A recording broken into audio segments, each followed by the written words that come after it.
ભગવાન મહાવીર સ્વામીના ચરણ કમળમાં ભાવપૂર્વક કોટી છે। આ વિતરાગ પરમાત્માએ આ સારા જગતના જીવોના હિત અને કલ્યાણ માટે આ જગત જીવોના ઉદ્ધાર અને સમુદ્રને અર્થે આ સુંદર મજાનો રાજમાર્ગ બતાવ્યો। એક એક જીવાત્માઓ રાજમાર્ગ ઉપર ચાલી અને એમના આત્માનું કલ્યાણ કરી ગયા। એવી વાત પરમાત્માએ આગમની અંદર બતાવી। મને એમ થાય ઘણીવાર કે એક એક વસ્તુ બતાવવાની પાછળ એ પરમાત્માનું લોંગ વિઝન હશે। આપણને એમ થાય કે ભગવાને એમ કીધું સવારના પહોરની ઉઠી અને પ્રાર્થનાની અંદર ભક્તાંબર કરવું જોઈએ। શું કરવું જોઈએ? ભક્તાંબરની આરાધના કરવી જોઈએ। પણ આ ભક્તાંબરની રચના કરનાર કોણ? માનતુંગ આચાર્ય। કોણ છે? આચાર્ય ભગવાન માનતુંગ સૂર્યએ આ ભક્તાંબર સ્તોત્રની રચના કરી અને ઘણીવાર એમ કહેવાય કે દરેક જ લોકોએ રોજ એક આખા દિવસની અંદર એ સાધુ વંદના તો ફેરવવી જ જોઈએ। શા માટે ફેરવવી જોઈએ જ્યોતિબેન? બે ઉપવાસનો લાભ। સાધુ વંદના 10 મિનિટ થાય કદાચ ફેરવતા, વધીને 10 મિનિટ, અને કેટલો લાભ મળે? બે ઉપવાસનો લાભ તો બરાબર, અને એ સિવાય અરે જે સાધુ વંદનાની અંદર 11 આગમનો સાર ભરેલો છે એવી આ સાધુ વંદના, અને જેની અંદર અનેક મહાન પુરુષો જેઓ સર્વ કાર્ય સિદ્ધ કરી અને સિદ્ધ ગતિના સુખને પામ્યા છે એવી સાધુ વંદનાના રચયિતા કોણ? વિચારજો, એક એક વસ્તુનું નામ લઈને બધાના રચયિતા હશે। હે, જો તમને એમ થાય કે અમારા સાધુ વંદનાનો ટાઈમ નથી 10 મિનિટ, તો હું એમ કહું કાંઈ નહીં, નાની સાધુ વંદના ફેરવો। કેટલી કડીની? અરે 10 કડી છે, ખાલી 10 કડીની સાધુ વંદના, અને એ સાધુ વંદનાના રચયિતા મુનિયાસ્કરણજી। કોણ? અરે આ સાધુ વંદનાના રચયિતા મુનિયાસ્કરણજી। અરે તમને એમ થાય કે આખા દિવસની અંદર કેટલા પાપ કર્યા, અને પાપનો પસ્તાવો કરવા માટે તમે જો એક રત્નાકર 25 ફેરવો ને તો તમને ખબર પડે કે એની અંદર કેવું કેવું ભગવાને બતાવ્યું છે। ગઈકાલે શૈલેષભાઈ કહેતા મહાસતી એક એક કડી આમ ધ્યાનપૂર્વક શાંતિથી વિચારી અને તમે બોલો ને તો તમને પણ તમારા આખા દિવસના પાપ જે કર્યા હોય એની આલોચના થઈ જાય ને। પણ કોને રચના કરી? રત્નાકર શ્રી મહારાજે આ રત્નાકર 25 ની રચના કરી। અરે તમે એમ થાય કે અપૂર્વ એવો અવસર અમે ક્યારે મહાસતી પ્રાપ્ત થાય? આ તમે તો સંયમ લઈ લીધો, અમે ક્યારે આ સંયમને અંગીકાર કરીશું? એના માટે અપૂર્વ અવસર બોલવો જોઈએ કે ક્યારે અમે થઈશું બાહ્યંતર નિગ્રંથ। જો આ સર્વ સંબંધો તીક્ષ્ણ છે જ ને, ક્યારે થઈશું અમે બાહ્યંતર નિગ્રંથ? આ બોલતા બોલતા પણ આપણને કેટલાય ભાવ આવે, પણ આની રચના કરનાર કોણ? શ્રીમદ રાજચંદ્ર। કોણ છે? વિચારજો, આ કલ્યાણ મંદિર સ્તોત્રની રચના કરનાર હોય તો કોણ છે? કલ્યાણ મંદિર સ્તોત્રની રચના કોણ?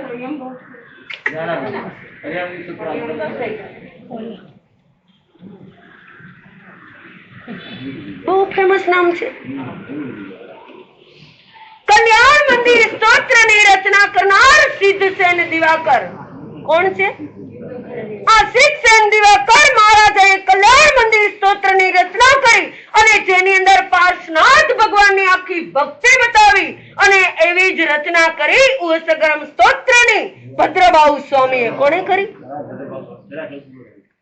મને તો એમ થાય એક એક નું નામ લઉં ને એક એક રચયિતા યાદ આવી જાય, પણ હું તમને 2 દિવસથી જેની વાત કરી રહી છું ને એ નવકાર મંત્રના સ્તોત્રની રચના કોણે કરી? મંત્રની કોઈની રચના નહીં। એવો આ નવકાર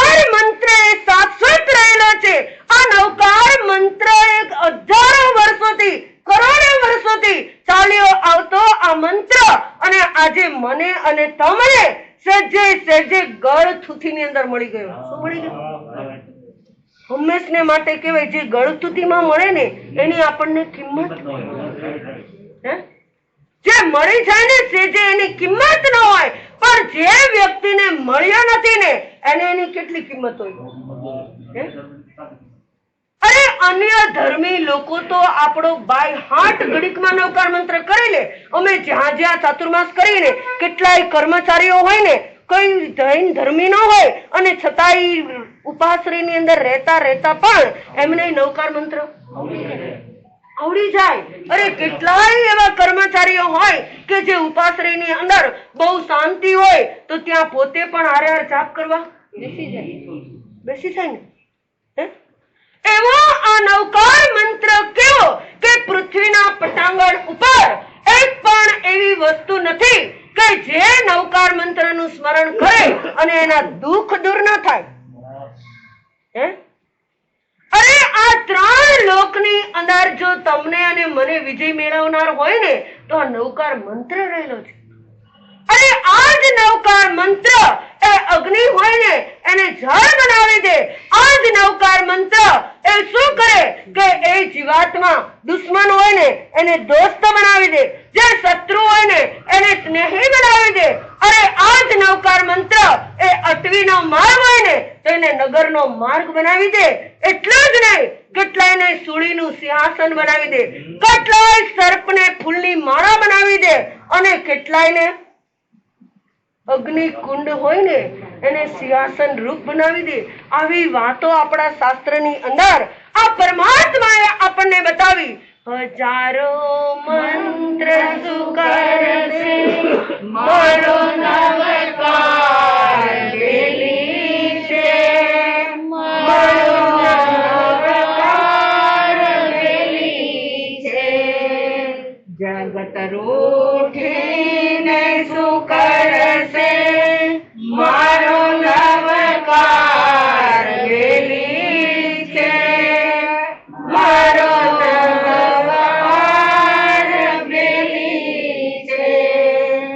સુદર્શન શેઠની ઉપર ચડાવ્યું હાર રાણીએ, ચડાવ્યા સૂળીએ જ્યારે ચડ્યા નવકારના ધ્યાને, થયું સૂળીનું સિંહાસન મારો નવકાર વેલી છે, મારો નવકાર વેલી છે.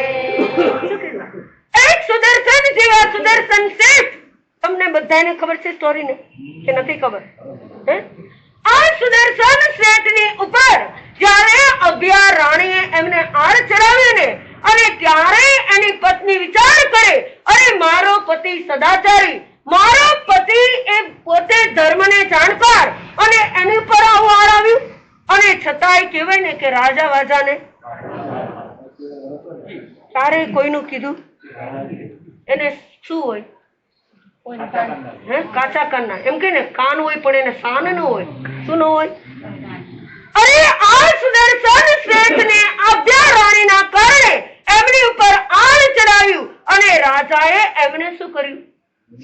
સૂળી ઉપર ચડાવવામાં આવ્યા. અરે ફાંસીની સજા આપવામાં આવી.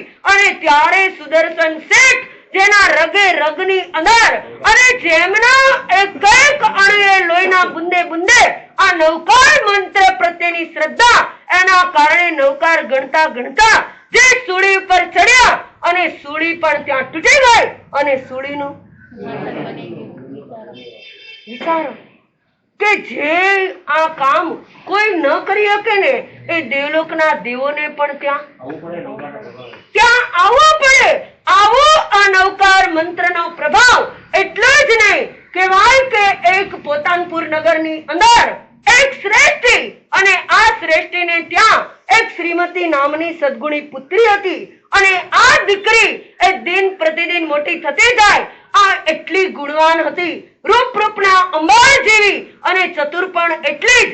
અને મોટી થતા એમને એ ગુણ અને વૈભવ એટલો હતો કે એને એની માતાએ એવા સુંદર મજાના સંસ્કાર આપ્યા હતા. ગૃહ કાર્ય પણ એટલું સરસ કરતી અને સાથે સાથે ધર્મનું કાર્ય પણ જોડાઈ જતી હતી. અને એક વખત એ જ નગરની અંદર એ ઋષભદાસ નામના એ શ્રેષ્ઠી અને એને પણ એ જ નગરની અંદર એક શ્રેષ્ઠી પુત્રને ત્યાં આ દીકરીને માટે એના હસ્ત મેળાપ માટે વાત આવી. પણ અહીંયા તો શ્રેષ્ઠીએ ઇનકાર કરી દીધો, કારણ કે મારી દીકરી એ શું કેવી છે? ગુણિયલ છે. મારી દીકરી એ ધર્મિષ્ઠ છે. અને આ શ્રેષ્ઠી પુત્ર તો કઈ ધર્મ તો કરતો નથી, પણ આને તો બસ એ ગમી ગઈ હતી એટલે ધર્મ કરવા લાગ્યો.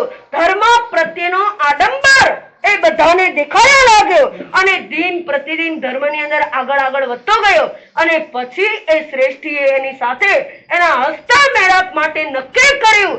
આ બાજુ આ શ્રીમતી દીકરી એ પરણીને સાસરે આવ્યા પછી થોડા ટાઈમ તો બધું સરસ મજાનું ગૃહ સંસાર એનો ચાલ્યો. પણ આ ધર્મિષ્ઠ એટલી ને ચુસ્ત જૈન ધર્મને માનનારી અને એક વખત એમની નણંદ એને વિચાર આવે છે આવું ઘરની અંદર ના ચાલે, અને વારંવાર કોઈને કોઈ બાને એના ઉપર ગુસ્સો કરવા લાગી. અને સારાએ ઘરના લોકોને પણ કાન ભંભેરણી કરવા લાગી. શું કરવા લાગી? અને કાન ભંભેરણી કરતા કરતા એનો પતિ પણ એનાથી વિમુખ થવા લાગ્યો. અને ઘરની અંદર સાસુ અને સસરા હતા, એનો પણ એના પ્રત્યેનો આદર ઓછો થતો ગયો. અને આને તો ધર્મની અંદર અટૂટ શ્રદ્ધા, ધર્મની અંદર ઓતપ્રોત ગમે એવું થાય પણ મનોમન નવકાર મંત્ર ગણતી જાય અને ધર્મના કામ કરતી જાય. ધર્મના કાર્ય ગૃહ સંસાર ચલાવવાની અંદર પણ એક પણ એનું વાંક ના આવે એવી રીતે સારો એ સંસાર ચલાવતી. છતાં પણ આ લોકોને મનમાં થયું કે હવે આપણા પુત્રને એક બીજી પત્ની લાવવી છે. શું કરવું છે? આ ના જોઈએ, ધર્મિષ્ઠ ના જોઈએ હવે. પણ આ હોય ત્યાં સુધી બીજી તો એ બીજી લાવી ન શકે. પણ સારાએ ઘરના સભ્યોએ મળી અને એક પ્રપંચ નક્કી કર્યો, એક એવું કાવતરું રચ્યું કે આને ગમે એમ કરી અને અહીંથી નીકળે અને આપણે આપણા દીકરા માટે બીજી આ સુંદર કન્યા લાવી શકે. એટલા માટે એમણે એક ઘડાની અંદર એક ભયંકર એવો કાળો નાગ મૂક્યો. ઢાંકણ ઢાંકી કાળા એવા ઓરડી ઘોર અંધારી કોટડીની અંદર આ ઘડો મૂકી દીધો. અને આ એક વખત એના પતિ એની પત્ની શ્રીમતીને આદેશ કરે છે કે મારે અત્યારે પૂજા કરવા માટે જવું છે. તું પેલા અંધારા ઓરડાની અંદરથી એક ઘડાની અંદર જે ફૂલમાળા છે એ ફૂલમાળા તું લાવી અને મને આપ. વિચારજો, એક જેને આ કાવતરાની ગંધ નહોતી આવી એવી શ્રીમતી, જેના હૃદયની અંદર સતત રટણ નવકાર મંત્રનું, અને નવકાર મંત્ર ગણતા ગણતા એ ઓરડી પાસે ગઈ. ઓરડીનો દરવાજો ખોલ્યો અને જ્યાં એને અંધારાની અંદર આ ઘડો પડ્યો હતો એ ઘડાનું ઢાંકણ ખોલ્યું અને નવકાર મંત્રનું સ્મરણ કરતા કરતા એને હાથ અંદર નાખ્યો અને હાથ નાખી અને ફૂલની માળા બહાર કાઢી. જો જેમને નવકાર મંત્ર પ્રત્યેની શ્રદ્ધા હોય ને એને શાસન દેવ પણ સહાય કરે. આ શાસન દેવે એના સર્પની બદલે ત્યાં ફૂલમાળા બનાવી દીધી. અને આ શ્રીમતી શ્રાવિકા જ્યારે ફૂલમાળા લઈ અને પતિને આપે છે ને ત્યારે પતિને પણ થઈ ગયું ઓહો આટલો ધર્મનો પ્રભાવ.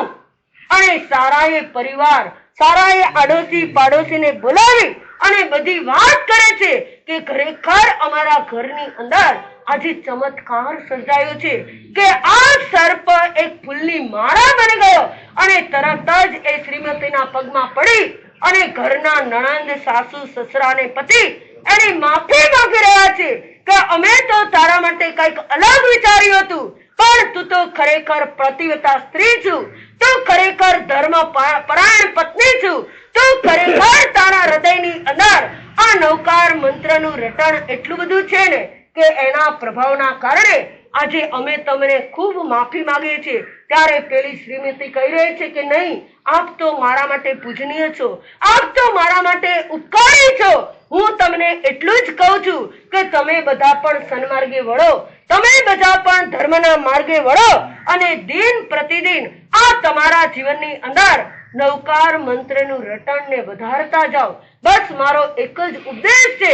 આ નવકાર મંત્રના પ્રભાવે આ શ્રીમતી શ્રાવિકા પણ ઉઘરી ગઈ, બચી ગઈ.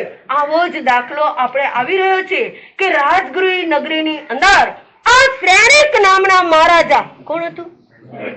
શ્રેણિક નામના મહારાજા, અને જેમને ચિત્રશાળા બનાવવા માટેનું મનની અંદર એક ભાવ હતા કે ગમે એમ કરીને મારે ચિત્રશાળા ઊભી કરવી છે.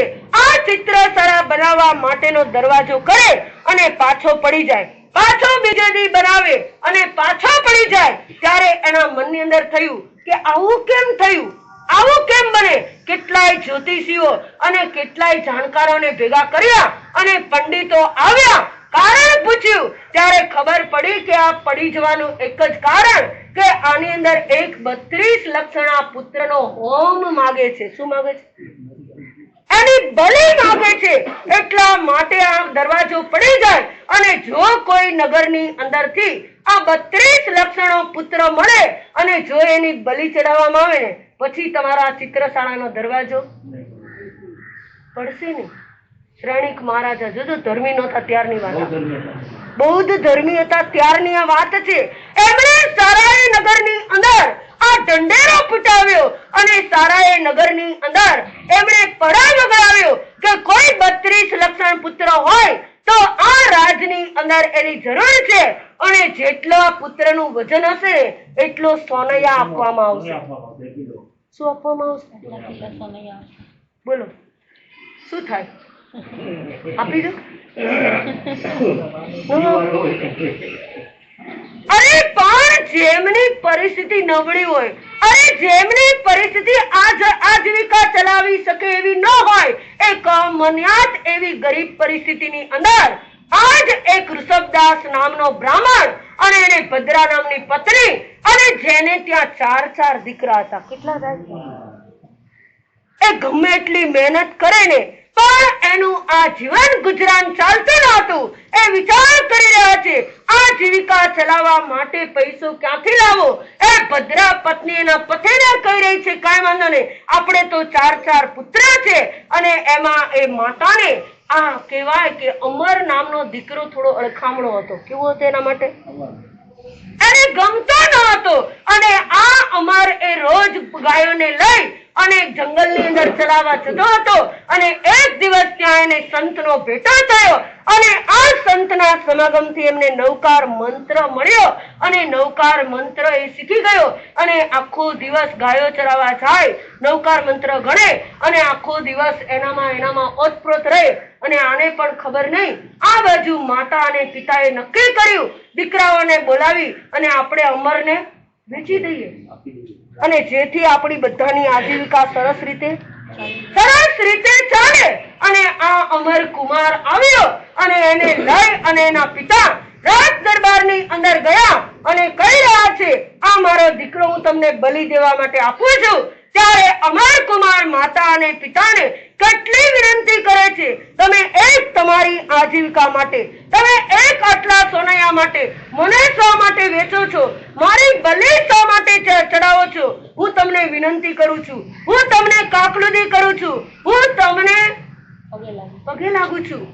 પણ એના માતા અને પિતાએ નક્કી કર્યું હતું કે અમારી આજીવિકા માટે ગમે તેમ થાય પણ આને દઈ દેવો.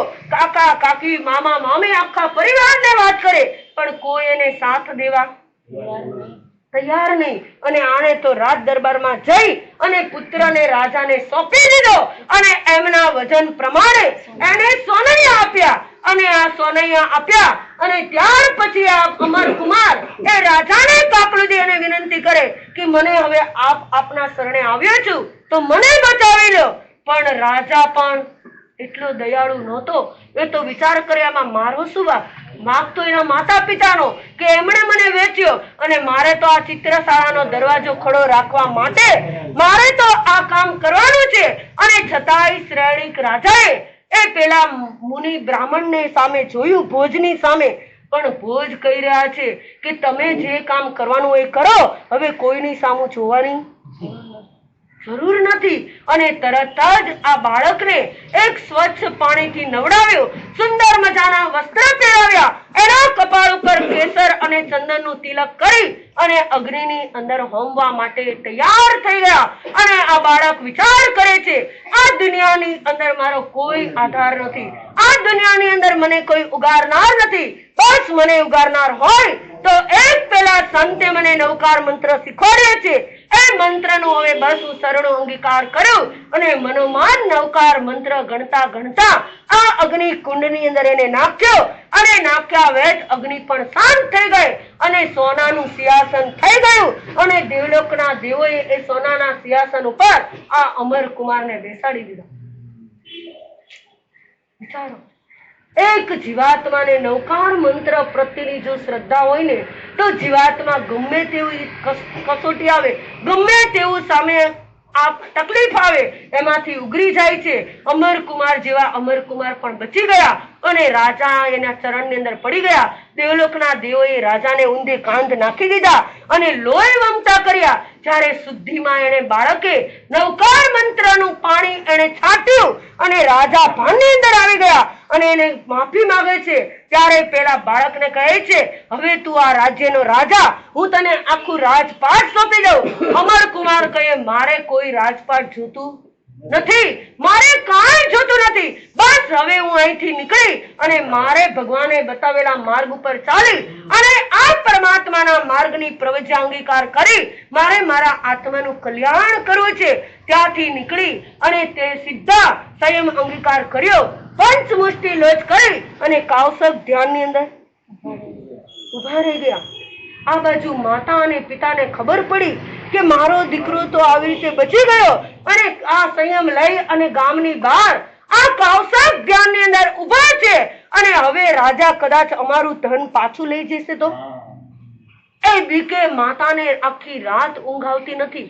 રાત્રિના સમય દરમિયાન એ માતા હાથની અંદર શસ્ત્ર લઈ અને ગામની બહાર ગઈ અને પંચમુષ્ટિનો લોચ કરીને ઉભેલા અમર મુનિને એમણે શસ્ત્રથી છેદી એને મારી નાખ્યો અને હરખાતી પાછી ઘેર આવી.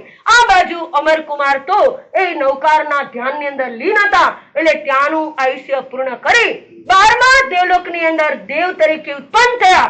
ત્યાંનું આયુષ્ય પૂર્ણ કરી મહાવિદેહ ક્ષેત્રની અંદર જન્મ લઈ સર્વ કર્મનો અંત કરી અને મોક્ષ ગતિના સુખને પ્રાપ્ત કરશે. પણ એની માતા તો હરખાતી પાછી આવીને અને રસ્તામાં એને વાઘણ મળી અને વાઘણે એની માતાને ફાડી ખાધી અને એ પણ આયુષ્ય પૂર્ણ કરી અને છઠ્ઠી નરકની અંદર આ 22 સાગરોપમના આયુષ્ય ઉત્પન્ન થઈ. વિચારજો, એક વ્યક્તિ જ્યારે દુષ્ટ કાર્ય કરે ને અને એમાંય પાછો હર્ષ અને શોક કરતા આયુષ્ય પૂર્ણ કરે ને તો એ દુર્ગતિના મહેમાન બને છે. પણ એક નવકાર મંત્રના સ્મરણના કારણે આ તો બાળ મુનિ જેવો બાળ મુનિ એ પણ એમના કર્મનો ક્ષય કરી અને એ સિદ્ધ ગતિના સુખને પ્રાપ્ત કરશે. બસ આપણને બધાને પણ ગળથુતીની અંદર જે નવકાર મળ્યો છે ને એ નવકાર એક જ સાચો છે. આ જગતની અંદર શ્રેષ્ઠમાં શ્રેષ્ઠ અને મહામંત્ર કીધો. કેવો મંત્ર? મહામંત્ર. જો દરેક ધર્મની અંદર મંત્ર બતાવ્યો હોય, કોઈ એમ કે છે સ્વામિનારાયણ બોલતા હશે, કોઈ રામ બોલતા હશે, કોઈ જય શ્રી કૃષ્ણ બોલતા હશે, કોઈ રાધા કૃષ્ણ બોલતા હશે, પણ આપણો તો એક મંત્ર એવો છે કે કોઈ વ્યક્તિના નામ અંદર નથી. એવું કે મહાવીરનું નામ, કે ઋષભદેવનું 24 તીર્થંકર થઈ ગયા, કે આટલા મોક્ષમાં ગયા, કોઈનું નામ નથી. એટલા માટે આપણો મંત્ર શ્રેષ્ઠ કે વ્યક્તિ વાચક નથી પણ ગુણ વાચક રહેલો છે. કેવો? જેની અંદર 108 ગુણો સમાયેલા એવો આપણો નવકાર મંત્ર અને એ મંત્રની અંદર 1008 સિદ્ધિ છે. આપણે પણ આવા મંત્ર ગણી અને આપણે પણ અમર એવા પદને પ્રાપ્ત કરી અને પરમાત્માના માર્ગને પ્રાપ્ત કરી એવો પુરુષાર્થ કરીએ. એટલા અંશે પુરુષાર્થ કરીશું એટલા અંશે મારો અને તમારો આત્મા દિવ્ય